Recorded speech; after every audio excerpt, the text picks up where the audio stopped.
الحمدللہ رب العالمین والصلاة والسلام علی سید الانبیاء والمرسلین اما بعد اعوذ باللہ من الشیطان الرجیم بسم اللہ الرحمن الرحیم الحمدللہ رب العالمین الرحمن الرحیم مالک یوم الدین صدق اللہ العظیم اللہم صلی وسلم علی نبینا محمد رب اشرح لی صدری ویسر لی امری واحلل عقدۃ من لسانی یفقہوا قولی واجعل لی وزیرا من اہلی آمین یا رب العالمین۔ ناظرین کرام السلام علیکم ورحمۃ اللہ وبرکاتہ۔ تعلیمات قرآن سیریز کے ساتھ حاضر خدمت ہیں اور الحمدللہ آج ہمارا پہلا باقاعدہ پروگرام ہے اور انشاءاللہ تعالی اس سیریز میں ایک نشست میں قرآن حکیم کے ایک پارے کے مضامین کا ہم جائزہ لیں گے اور منتخب آیات کا مطالعہ بھی کریں گے اور قرآن حکیم کے احکامات کو مختصراً جاننے کی کوشش کریں گے اوامر اور نواہی یعنی ڈوز اینڈ ڈونٹس کے حوالے سے۔ ترتیب یہ رہا کرے گی، ہر پروگرام میں ہم تعارف آپ کے سامنے رکھیں گے، مقاصد مطالعہ یعنی لرننگ آبجیکٹیوز کیا ہوں گے ہر نشست کے، وہ بھی آپ کے سامنے رکھے جائیں گے۔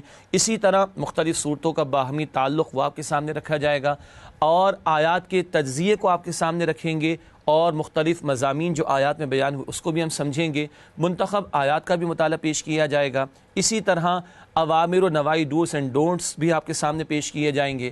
ہر پروگرام کے آخر میں حاصل مطالعہ بھی پیش کیا جائے گا اور بالکل آخر میں پروگرام کے ایک کوئز بھی 5 سوالات پر مشتمل روزانہ آپ کی خدمت میں ہم پیش کریں گے اور یہ آپ تمام تفصیلات ملاحظہ فرما سکتے ہیں e.quranacademy.com پر۔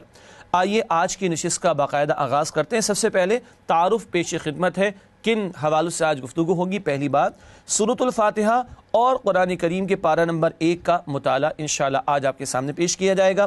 سورۃ الفاتحہ آیات 1 تا 7 کا مطالعہ اور پھر سورۃ البقرہ رکوع نمبر 1 تا 16 یعنی آیات 1 تا 141 کا مطالعہ آپ کے سامنے پیش کیا جائے گا۔ پہلے پارے میں البقرہ کی 141 آیات شامل ہیں اور اس سے قبل سورۃ الفاتحہ ہے جس کا مختصر مطالعہ آپ کے سامنے رکھیں گے انشاءاللہ۔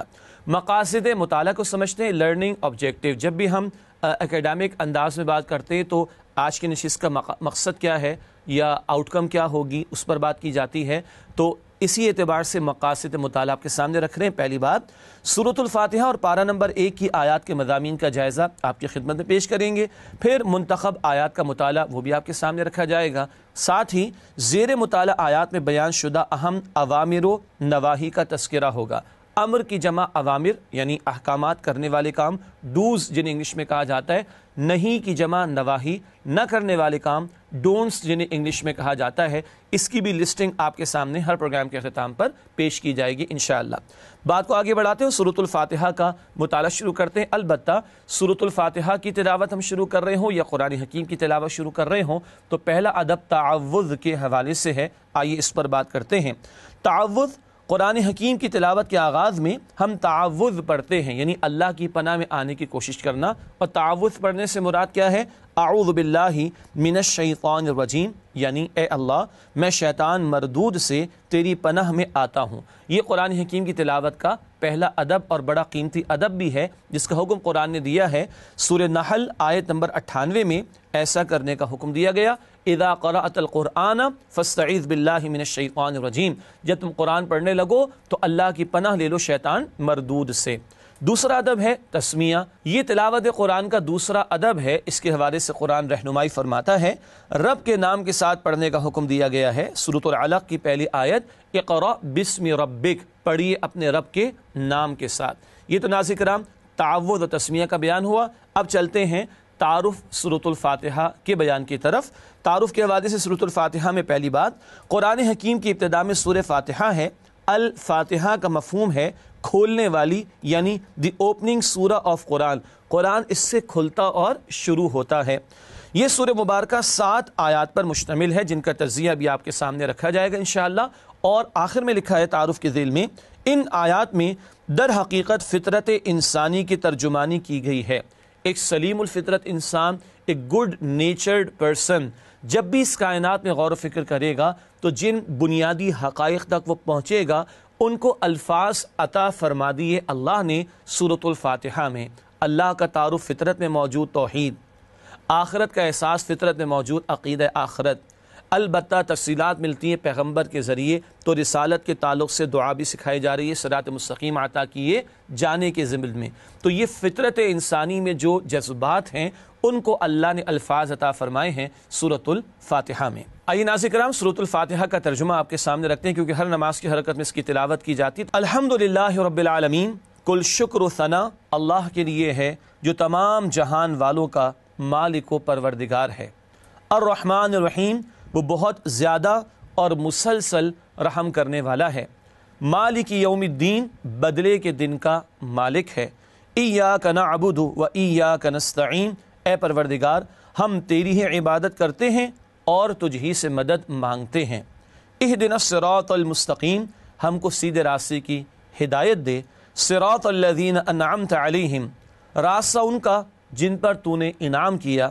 غیر المغضوب علیہم ولا الضالین، جن پر نہ تیرا غضب ہوا اور نہ ہی وہ گمراہ ہوئے۔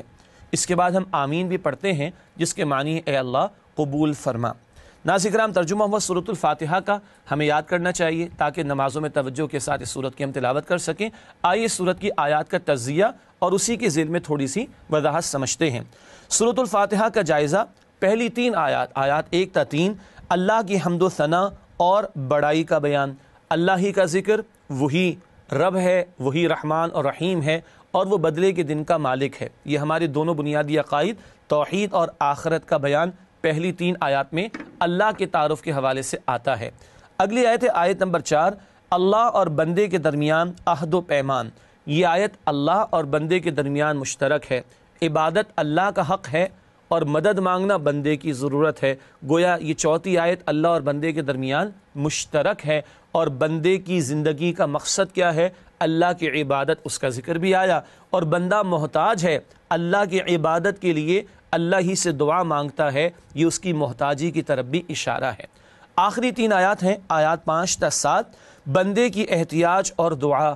بندہ اللہ کو پہچان تو لے گا کائنات پر غور و فکر کر کے، آخرت کا احساس اس میں پیدا ہو جائے گا، مگر تفصیلات اس کی عقل نہیں بتا سکتی۔ اہدنا الصراط المستقیم، اے اللہ سیدھے راستے کی ہدایت عطا فرما۔ ساتھ ہی صراط الذین انعمت علیہم، ان کا راستہ جن پر تو نے انعام فرمایا۔ اللہ نے کتابیں بھیجی، کتابوں کے ساتھ رسولوں کو بھی بھیجا، جو سب سے بڑھ کر اللہ کے انعام یافتہ بندے تھے۔ اسی میں اشارہ رسالت کی طرف بھی، اور سادہ الفاظ میں کہیں تو سنت کی طرف بھی۔ کتاب جمع سنت رسول صلی اللہ علیہ وسلم، قرآن جمع سنت رسول صلی اللہ علیہ وسلم، اس سے ہدایت مکمل ہوتی ہے۔ اور جو الفاظ آئے جن پر نہ تیرا غضب ہوا نہ وہ گمراہ ہوئے، یہ بھی بتا دیا گیا کن حرکتوں سے تمہیں بچنا ہے۔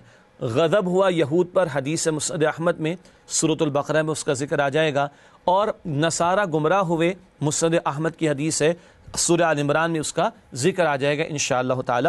البتہ یہ آخری 3 آیات میں بندے کی احتیاج اور دعا کا تذکرہ ہے۔ یہ سورۃ الفاتحہ کے مضامین کا مختصراً بیان ہمارے سامنے آیا۔ اللہ ہمیں ترجمہ بھی یاد کرنے کی توفیق دے، تشریح بھی ہم سمجھیں، اور پوری توجہ کے ساتھ سورۃ الفاتحہ کی تلاوت کریں نماز میں۔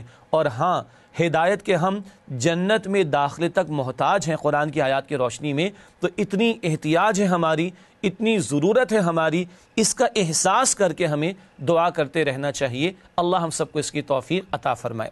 ناظرین کرام، یہ تو ہوا سورۃ الفاتحہ کا بیان۔ اس کے بعد سورۃ البقرہ کا آغاز ہوتا ہے۔ البتہ ایک صورت مکمل ہو رہی ہے اور دوسری صورت کا آغاز ہو رہا ہے، تو ان دونوں صورتوں کا ربط بھی کسی درجے میں سمجھ لیتے ہیں۔ قرآن بڑا پیارا اور بڑا مربوط کلام ہے۔ آئیے الفاتحہ اور البقرہ کے باہمی ربط کو چند نکات کی صورت میں سمجھتے ہیں۔ لکھا ہے سورۃ الفاتحہ میں ہدایت کی دعا کا ذکر تھا۔ سورۃ البقرہ کے آغاز میں کتاب ہدایت قرآن کریم کا بیان ہے۔ ھدی للمتقین، یہ متقین کے لیے ہدایت ہے۔ لو تم نے دعا مانگی، ہم نے تمہیں ہدایت کی صورت میں کتاب عطا فرما دی، یا کتاب کی صورت میں گویا ہدایت عطا فرما دی۔ یہ ربط ہوا ایک۔ دوسرا ربط کیا ہے؟ سورۃ الفاتحہ میں مغضوب علیہم یعنی یہود میں ہونے سے بچنے کی دعا کا ذکر تھا۔ سورۃ البقرہ میں یہود کا تفصیلی ذکر کیا گیا ہے۔ کیا غضب ہوا اور کیوں ہوا یہود پر اللہ کا غضب، اس کی تفصیلات البقرہ میں آ رہی ہیں۔ تو ایمان والوں کو توجہ کے ساتھ سورۃ البقرہ کا مطالعہ کرنا چاہیے، تاکہ وہ ان کرتوتوں سے بچ سکیں جن کی وجہ سے اللہ کا غضب نازل ہوتا ہے۔ ناظرین کرام، یہ ربط صورت ہے سورۃ الفاتحہ اور سورۃ البقرہ کے درمیان۔ اب باقاعدہ پہلے پارے کے مطالعے کی طرف چلتے ہیں، اور پہلے پارے میں سورۃ البقرہ ہے اور البقرہ کی آیت نمبر 142 تک کی آیات پہلے پارے میں ہیں۔ چنانچہ ہم پہلے پارے کی آیات کا تجزیہ کریں گے اور آیات کے گروپس بنا کر آپ کے سامنے پیش کریں گے، اور ان کے ذیل میں ایک ایک موضوع آپ کے سامنے رکھیں گے، تاکہ ایک اوور ویو پورے پارے کے مضامین کا ایک اوور ویو ہمارے سامنے آیات کے تجزیے کی صورت میں آ جائے۔ ناظرین کرام، سب سے پہلے سورۃ البقرہ کی پہلی 5 آیات 1 تا 5، قرآن متقین کے لیے ہدایت ہے، متقین کی صفات بھی بیان ہوئی، آگے ان کا ذکر کریں گے منتخب آیات کے مطالعے میں انشاءاللہ تعالی۔ پھر آیت نمبر 6 تا 7، ہدایت سے محروم کفار کا ذکر، وہ کہ جنہوں نے جانتے بوجھتے حق کو رد کر دیا، اب ان کے لیے اللہ کی طرف سے عذاب کا فیصلہ ہو گیا، ایسے کھلے کافروں کا بیان ہے۔ پھر آیات 8 تا 16، یہ دوسرا رکوع البقرہ کا، منافقانہ کردار اور صفات کا بیان۔ ان منافقین کے بیان میں یہ بھی آیا کہ یہ کسی کے ساتھ مخلص نہیں ہیں، یہ ایمان والوں سے بھی بنا کر رکھنا چاہتے ہیں، کافروں سے بھی بنا کر رکھنا چاہتے ہیں۔ بات آسان لگی، کلمہ تو پڑھا تھا انہوں نے، بات آسان لگی تو حکم پر عمل کر لیا، مشکل لگی تو چھوڑ دیا۔ ایسی صفات کا منافقین کے حوالے سے اس مقام پر ذکر کیا گیا ہے۔ پھر آیات 17 تا 20، کافروں اور منافقین کے لیے تماثیل، تمثیل کی جمع تماثیل، پیربلز یا مثالیں۔ کھلے کافروں کی بھی مثال ایک بیان کی گئی کہ یہ سنتے بھی نہیں، دیکھتے بھی نہیں، سمجھتے بھی نہیں، اللہ تعالیٰ نے صلاحیت واپس لے لی۔ اور منافقین کی بھی مثال بیان کر دی گئی کہ آسان لے لیتے ہیں اور مشکل بات لگتی ہے تو چھوڑ دیتے ہیں۔ اس کے بعد آیات 21 تا 25، قرآن حکیم کی بنیادی دعوت، توحید کی دعوت، آخرت کے عقیدے کی دعوت، رسالت کا بیان، یہ مباحث ہیں جو آیات 21 تا 25 میں بیان ہوئے، اور قرآن کی عظمت کا بھی بیان ہے کہ کوئی اس کی ایک صورت سے ملتی جلتی صورت بھی پیش نہیں کر سکتا۔ اس کے بعد آیات 26 تا 27، گمراہ ہونے والوں کا بیان، اس تعلق سے بعد میں بھی ذکر آئے گا کہ جو اللہ کے حقوق کو پامال کرتے ہیں، جو بندوں کے حقوق کو پامال کرتے ہیں، انہیں گمراہ کر دیا جاتا ہے۔ پھر آیات 28 تا 29، حقیقت زندگی کا ذکر، عالم ارواح میں انسانوں کی روحوں کو پیدا کیا گیا تھا، وہ تو ہے حقیقت زندگی، اس کا آغاز، اور قیامت میں ابد الآباد کی پھر زندگی عطا ہوگی۔ ان سارے مراحل کو بڑی جامعیت کے ساتھ اس مقام پر 2 زندگیوں اور 2 موت کے الفاظ میں بیان کیا گیا ہے۔ پھر آیات 30 تا 34، انسان کی عظمت بیان ہوئی، خلیفۃ اللہ، آدم علیہ السلام کا ذکر ہے، اور انسان کی عظمت کا بیان کہ اللہ نے انسان کو اپنا خلیفہ، نمائندہ بنا کر زمین پر بھیجا۔ پھر آیات 35 تا 37، زمین پر ہونے والے امتحان کا تجربہ، اللہ تعالیٰ نے ایک واقعہ بیان فرما کر ہم مسلمانوں کو بلکہ تمام انسانوں کو یہ سمجھایا کس کس طرح شیطان تمہیں ورغلانے کی کوشش کرے گا اور اللہ سے دور کرنے کی کوشش کرے گا، چوکنا رہنا ہوگا۔ پھر آیات 38 تا 39، ہدایت کی پیروی کرنے والے امتحان دنیا میں کامیاب ہوں گے۔ علم ہمارے پاس دنیاوی بھی ہے، مگر بتایا گیا جو ہدایت کے علم کے تابع رہیں گے انہی کے لیے کامیابی ہے۔ اس کے بعد آیات 40 تا 46، بنی اسرائیل کے لیے دعوت، بتایا جا رہا ہے مدینہ طیبہ میں یہودی آباد تھے، آخر رسول صلی اللہ علیہ وسلم آ چکے، ان پر ایمان لاؤ، اسی میں نجات ہے۔ اس کے بعد آیات 47 تا 48، نجات اخروی کے لیے جھوٹے سہاروں کی نفی، نہ دوستی کام آئے گی، نہ جھوٹی سفارش کام آئے گی، نہ کہیں سے مدد مل سکے گی، نہ کوئی دوست تمہارے کام آئے گا، کل کی تیاری خود کرنی ہے۔ اس کے بعد آیات 49 تا 61، بنی اسرائیل کے لیے ملامت، ان کی ایک چارج شیٹ اللہ نے پیش کی ہے، وہ بار بار نافرمانیاں کرتے، اللہ معاف بھی فرما دیتا، پھر نافرمانی کرتے، مختلف ان کے جرائم کا ذکر ہوا ہے۔ اس کے بعد آیت نمبر 62، کسی گروہ سے نسبت آخرت میں نجات کے لیے کافی نہیں۔ یہ بنی اسرائیل کے لوگ کہتے تھے ہم تو پیغمبروں کی اولاد میں سے ہیں، اصل بات یہ نہیں ہے۔ ہر ایک کہتا تھا ہم تو فلاں سے تعلق رکھتے، نہیں، ایمان اور ایمان کے تقاضوں پر عمل ہو تو انشاءاللہ کامیابی ملے گی، محض کسی گروہ میں شامل ہونے کی بنیاد پر نجات نہیں ہے۔ اس کے بعد سورۃ البقرہ آیات 63 تا 66، بنی اسرائیل کے لیے عبرت ناک سزا، ذلت اور محتاجی ان پر تھوپ دی گئی، کیوں؟ انبیاء کو قتل یعنی شہید کرتے تھے معاذ اللہ، اور اللہ کی آیات کا انکار کرتے تھے۔ اس میں ہم مسلمانوں کے لیے بھی عبرت ہے، اللہ تعالی ہمیں اپنے احکامات پر عمل کی توفیق عطا فرمائے۔ پھر سورۃ البقرہ کی آیات 67 تا 71، اللہ کے حکم پر بے چون و چرا عمل کرو۔ ذکر تھا ایک گائے کے حوالے سے، اور اس گائے کو ذبح کرنے کا حکم دیا گیا تاکہ اس کا ایک حصہ مقتول کو مارا جائے جو قتل کر دیا گیا تھا، اور وہ زندہ ہو کر اپنے قاتل کا نام بتائے، لیکن بے جا سوالات کر کے اپنے لیے مشکلات پیدا کر رہے تھے یہ بنی اسرائیل کے لوگ۔ پھر آیات 72 تا 74 اللہ کی نشانی، مردے کو زندگی عطا فرما دی۔ گائے بالآخر ذبح ہوئی، اس کا ایک حصہ لے کر مردے کو مارا گیا، یعنی لگایا گیا، وہ زندہ ہوا اللہ کے حکم سے، اور اس نے اپنے قاتل کا نام بتایا، پھر اسے موت دے دی گئی۔ یوں اللہ نے مردے کو لوگوں کے سامنے زندہ کر کے کھڑا کر دیا، یوں اللہ آخرت میں بھی کھڑا کرے گا، بتایا گیا۔ پھر آیات 75 تا 82 بنی اسرائیل کے عوام اور علماء کے جرائم۔ علماء کتاب میں تبدیلی کرتے، اللہ کی آیات کو بیچ ڈالتے، اور عوام کا عالم یہ تھا کہ کتاب کو بھلا بیٹھے تھے اور خواہشات کے پیچھے لگے تھے، ہم تو بخشے بخشائے ہیں۔ پھر آیات 83 تا 84 بنی اسرائیل کا اللہ سے عہد اور عہد شکنی، کہ ہاں اللہ کی مانیں گے، اس کے پیغمبروں کی بات مانیں گے، وعدے کو پورا کریں گے، مگر پھر وعدے کو توڑ دیا۔ یہ ان کی جرائم کی لسٹ ہے جو مسلسل البقرہ کے اس مقام پر اللہ تعالیٰ نے ان آیات میں بیان فرمائی۔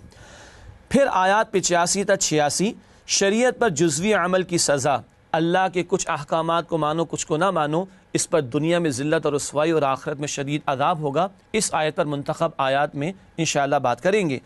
اس کے بعد آیات 87 تا 93 بنی اسرائیل کا نبی اکرم صلی اللہ علیہ وسلم سے حسد، یعنی ان کو حسد یہ ہو گیا کہ بنی اسرائیل سے نبوت لے کر بنی اسماعیل میں کیوں دے دی گئی، اور پھر حسد کے مارے دشمن بھی بن گئے معاذ اللہ۔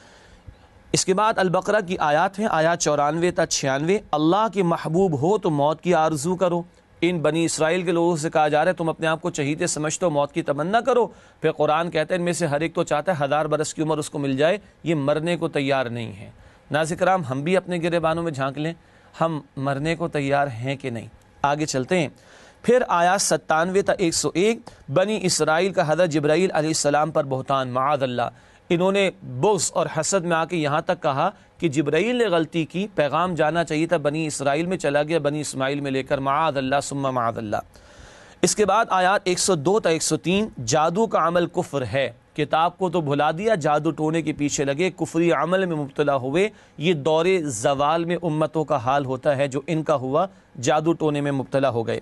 اس کے بعد آیات 104 تا 113 بنی اسرائیل کی گمراہیاں، جادو ٹونے کے علاوہ اور بھی گناہوں میں مبتلا ہوئے اور اللہ کے احکامات کو فراموش کرتے رہے، اس کی تفصیلات بیان کی گئیں۔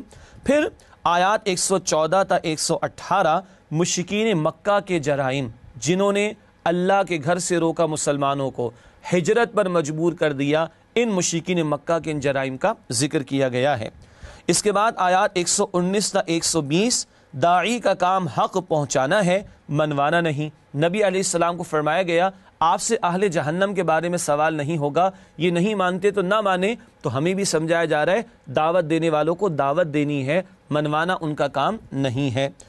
اس کے بعد البقرہ کی آیت نمبر 121 تلاوت کلام پاک کی اہمیت، یتلون حق تلاوتی، ایسے تلاوت کرنی چاہیے جیسے کہ اس کی تلاوت کا حق ہے، اللہ ہمیں توفیق عطا فرمائے۔ اس کے بعد آیات 122 تا 123 بنی اسرائیل سے خاتمہ کلام، اور پھر ان کو کہا جا رہا ہے کل کی فکر خود کرو، کوئی ایک دوسرے کے کام نہیں آئے گا۔ اس کے بعد آیت نمبر 124 حضرت ابراہیم علیہ السلام، آزمائش و امتحان کی ایک داستان، سبحان اللہ۔ رب کائنات نے فرمایا کہ ہم نے ابراہیم علیہ السلام کا امتحان لیا چند باتوں میں، فَأَتَمَّهُنَّ، اور رب کائنات نے خود فرمایا تمام امتحانات میں پورا اترے ابراہیم علیہ السلام۔ اس کے بعد سورۃ البقرہ کی آیات 125 تا 126 بیت اللہ کی عظمت و شرف کا بیان، وہاں بیت اللہ ایسا کہ بار بار لوٹنے والا مقام بنایا گیا، لوگوں کی بقا کا ذریعہ بنایا گیا، مقام ابراہیم بھی وہاں پر ہے، یہ عظمت اللہ نے بیان فرمائیں۔ پھر آیات 127 تا 128 ابراہیم اور اسماعیل علیہ السلام کی دعائیں، ربنا تقبل منا انک انت السمیع العلیم، بہت پیاری قیمتی دعائیں اس مقام پر اللہ تعالیٰ نے نقل فرمائیں۔ اس کے بعد سورۃ البقرہ آیات 130 تا 131 ملت ابراہیم، یعنی اللہ کے ہر حکم پر جھک جانا، اللہ کے پیغمبر ابراہیم علیہ السلام کا طریقہ کیا ہے؟ اسلمت، ہر وقت اپنے آپ کو اللہ کے سامنے جھکا دینا، اور بتایا گیا اس مقام پر کہ جو اس طریقے کو چھوڑے اس سے بڑھ کر بے وقوف کوئی نہیں ہو سکتا۔ پھر آیات 132 تا 133 اللہ والوں کی وصیت، ابراہیم علیہ السلام اور یعقوب علیہ السلام کی اپنی بیٹوں کو وصیت، ایک اللہ کی عبادت کرنا، اسی کے مسلم رہنا۔ اور آخر میں پہلے پارے کے آخر میں البقرہ کی آیات 134 تا 141 نجات کا دار و مدار عمل پر ہے، نسب پر نہیں، جانے والے جا چکے، تم سے ان کے بارے میں سوال نہ ہوگا، تم سوچو تمہارے پاس ایمان اور عمل کی پونجی ہے کہ نہیں، اس کے مطابق ہی کل فیصلہ ہوگا آخرت میں۔ ناظرین کرام، یقیناً آپ نے محسوس کیا ہوگا اتنی ساری آیات، جی پہلے پارے میں 141 آیات ہیں، اور ہم نے فقط موضوعات نکات کے اعتبار سے آپ کے سامنے رکھے۔ مقصد دراصل یہ ہے کہ ایک گو میں یا ایک اوور ویو کے صورت میں پارے کے مضامین ہمارے سامنے آ جائیں۔ ناظرین کرام، الحمدللہ آیات کے تجزیے اور مضامین کا جائزہ لینے کے بعد اب چلتے ہیں منتخب آیات کے مطالعے کی طرف۔ انشاءاللہ ہر نشست میں ہر پارے یعنی ایک ایک پارے میں جو اہم آیات ہیں، ویسے تو تمام ہی آیات اہم ہیں، مگر چند کا انتخاب کر کے اس کا مطالعہ آپ کی خدمت میں پیش کیا جائے گا۔ منتخب آیات میں سے سب سے پہلے جن آیات کا مطالعہ آپ کے سامنے رکھنا چاہیں گے وہ سورۃ البقرہ آیات 2 تا 5 ہیں، متقین کی صفات کا بیان ہے۔ ہدی للمتقین الذین یؤمنون بالغیب ویقیمون الصلاۃ ومما رزقناہم ینفقون والذین یؤمنون بما انزل الیک وما انزل من قبلک وبالآخرۃ ہم یوقنون۔ ترجمہ، یہ کتاب متقین کے لیے ہدایت ہے جو غیب پر ایمان لاتے ہیں اور نماز قائم کرتے ہیں، اور جو کچھ ہم نے ان کو عطا فرمایا ہے اس میں سے خرچ کرتے ہیں، اور جو کتاب اے نبی صلی اللہ علیہ وسلم آپ پر نازل ہوئی اور جو کتابیں آپ سے پہلے نازل ہوئیں سب پر ایمان لاتے اور آخرت کا یقین رکھتے ہیں۔ یہاں 5 باتیں آئی ہیں۔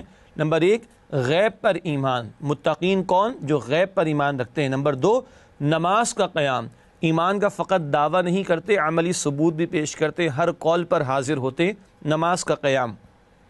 نمبر 3، اللہ کی راہ میں مال خرچ کرنا، جانی عبادات بھی انجام دیتے ہیں جیسے کہ نماز بدنی عبادت ہے، اور مالی عبادات بھی انجام دیتے ہیں جیسے کہ اللہ کی راہ میں انفاق کرنا۔ نمبر 4، تمام آسمانی کتابوں پر ایمان، یہ ان کی وسعت قلبی اور وسعت نظری کا بیان، ہر دور میں جو ہدایات اللہ نے عطا فرمائی پیغمبروں کے ذریعے ان سب پر ایمان۔ اور آخری بات، آخرت کی پیشی پر گہرا یقین کہ یہ عقیدہ جتنا مضبوط ہوگا اتنا ہمارے اعمال درست ہوتے چلے جائیں گے۔ اللہ ہم ان صفات کو اختیار کرنے کی توفیق عطا فرمائے۔ اگلی منتخب آیت ہے سورۃ البقرہ آیت نمبر 21، عبادت کا مطالبہ، ارشاد ہوا یا ایھا الناس اعبدوا ربکم۔ ترجمہ، لوگو اپنے رب کی عبادت کرو۔ یہ عبادت کیا ہے؟ یہ ہمارا مقصد زندگی ہے، چنانچہ آگے لکھا ہے مقصد زندگی عبادت ہے۔ سورۃ الذاریات آیت نمبر 56 میں ذکر آیا، اللہ فرماتے میں نے تمام جنات اور انسانوں کو صرف اپنی عبادت کے لیے پیدا کیا۔ عبد کے معنی ہے غلام، غلام 24 گھنٹے کا غلام ہوتا ہے، تو اللہ کی عبادت 24 گھنٹے کرنی ہے۔ البتہ غلام تو مجبوراً غلام ہوتا ہے، اللہ کی عبادت کا معاملہ کیا ہوگا؟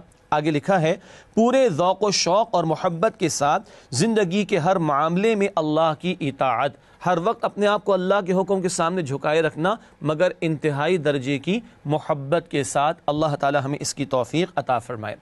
اگلی آیات جو زیر مطالعہ ہیں اور جن کا انتخاب کیا گیا، سورۃ البقرہ آیات 26 تا 27، گمراہی فاسقوں کے لیے ہے۔ ارشاد ہو رہا ہے وما يضل به الا الفاسقین الذين ينقضون عهد الله من بعد ميثاقه ويقطعون ما امر الله به ان يوصل ويفسدون في الارض۔ ترجمہ، اور اللہ گمراہ بھی کرتا ہے تو نافرمانوں ہی کو جو اللہ کے عہد کو مضبوط کرنے کے بعد توڑ دیتے ہیں، اور جس چیز یعنی رشتہ قرابت کو جوڑے رکھنے کا اللہ نے حکم دیا ہے اس کو قطع کرتے ہیں اور زمین میں فساد مچاتے ہیں۔ کن کے حصے میں گمراہی آئے گی، کون گمراہ ہو جائیں گے، ان کا ذکر ہو رہا ہے، اور وہ فاسق ہیں۔ کون ہیں؟ وہ ہیں جو نمبر 1 اللہ تعالیٰ کے ساتھ عہد کر کے توڑ دیں، اس کی بندگی کے عہد کو توڑ دیں۔ نمبر 2 قرابت داروں اور نیک لوگوں کے ساتھ تعلق قائم نہ رکھیں، رشتہ داروں کا تعلق بھی قطع کریں، اور اللہ نے نیک لوگوں سے جڑے رہنے کا حکم دیا اس کو بھی توڑ دیں، اس تعلق کو۔ اور نمبر 3 اللہ تعالیٰ کی نافرمانیاں کرتے پھریں۔ ایسی روش اختیار کرنے والے فاسق اور ان کو گمراہی ملتی ہے۔ اللہ ہم سب کو گمراہی سے محفوظ رکھے اور ہدایت پر استقامت عطا فرمائے۔ ناظرین کرام، ایک وقفہ لیتے ہیں انشاءاللہ اور اس کے بعد آپ سے ملاقات کرتے ہیں اور اگلی منتخب آیات کا مطالعہ آپ کے سامنے پیش کیا جائے گا۔ السلام علیکم ورحمۃ اللہ وبرکاتہ۔